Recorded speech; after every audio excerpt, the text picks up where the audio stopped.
Neighbor was stealing water from my supply, so I ruined him. I live in Asia and just purchased a new house. Now, the previous owners were family friends who needed cash urgently and haven't been living in my country for nearly 3 years. So I got it for a great price in the middle of the capital city. The sale was finalized at the start of this month, and I moved in right after. The house was definitely a fixer-upper, as the previous owners had left mid-renovation and the main door was locked with just a padlock, not even a door lock. The house had no gate, meaning anyone could just walk right on in. The first day I moved in, someone's bike was parked in the garage. I just parked it on the road on the same day I had a gate installed. An angry man was knocking on my gate later, and I didn't bother answering. But through my window, I could see him giving up and taking the bike after 15 minutes. So already, I wasn't digging the neighborhood.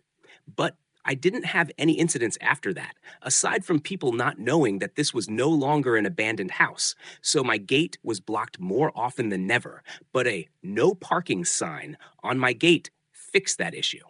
Last week, I was having a shower in my bathroom, and I noticed my water pressure was lower than usual. I also heard my next-door neighbor's water pump going.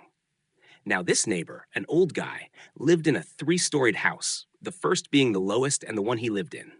The other 2 floors were rented out to tenants. This guy wasn't happy about the house being sold and voiced many concerns to my friends, the previous owners.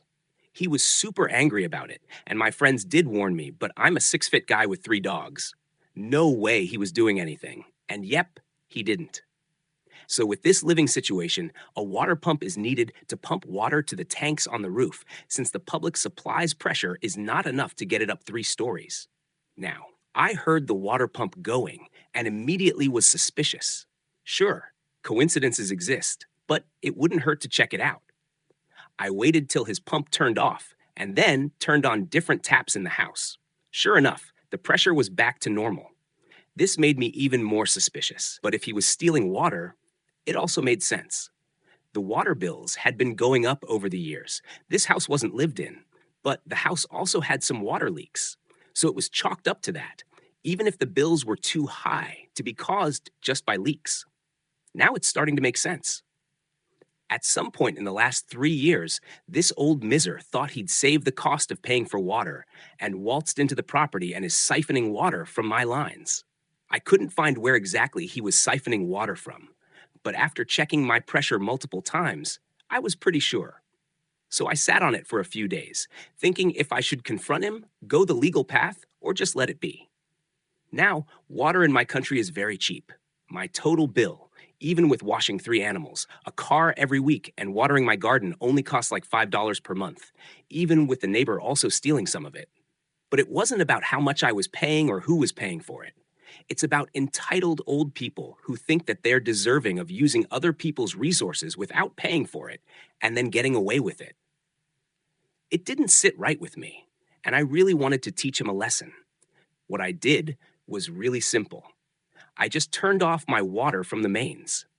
I wouldn't have to break into his property, nor would I be breaking any laws. It was the best way of getting back at him without needing to even lift a muscle. So on Monday, just 4 days ago, I waited till the pump flicked on and turned off the supply. Now, the way household tanks work in my country is that there's a ball valve in the tank which detects the level of water and turns on the pump. If the level doesn't increase, the valve stays open, which electronically sends a signal to the pump to stay on until the level gets to a point at which the valve closes and also shuts off the pump. However, the level wasn't increasing, and anyone knows that starving a pump of water isn't a good idea. This way, my expectation was that I'd burn out his pump and cause issues with his tenants. What I didn't account for is that his pump running constantly would mess up the fuses by constantly drawing power overnight and absolutely destroy his wiring. If he decided to upgrade his household wiring to a more modern standard, this would have been prevented. This house clearly still had 90s era wiring. At around 3 a.m., I heard all residents in the house waking up and talking in hushed voices about why just their house in the neighborhood doesn't have power or water. I found out about the power part because the tenants devolved into shouting at their landlord. Our tenant protection laws are very important, and power and water are classed as essential even on a state level. Cutting those services are grounds for lawsuits, unless due to weather or some other unavoidable reason. In this case, the landlord is responsible for keeping the house wiring up to date and in good condition, alongside the supply of water. So the tenants were not happy, and one of them immediately moved out 2 days later when it was informed that water and power will not be returning the very same day this happened. Both tenants in the 2 floors lodged a complaint with the police, and if a person is in clear breach of laws, the police have the authority to fine or penalize the person without a court judgment. It can be challenged in court if the person thinks that they were unfairly penalized, but they still have to pay the fines and will only be refunded if and when the court finds the fines unlawful. So now, the landlord lost both tenants and has to pay a fine of $500, which is a lot of money in our country. He also has to refund the security deposits of both tenants and cannot rent out until both issues are fixed, which will cost him more money. As of right now, he's moving out on Sunday to his daughter's place since he cannot afford to live alone. The tenants were his only source of income, and he's a retired mechanic, so he has no other income. He did find out why the motor kept drawing power, overloaded the wiring, and burned out.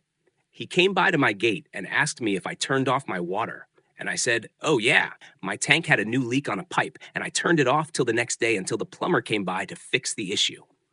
Y'all, the look on his face. He kept a straight one, but I just knew he was holding back. He just said, "Oh, okay," and went back inside. Not sure if he knows I know, but I don't care because he can't do anything.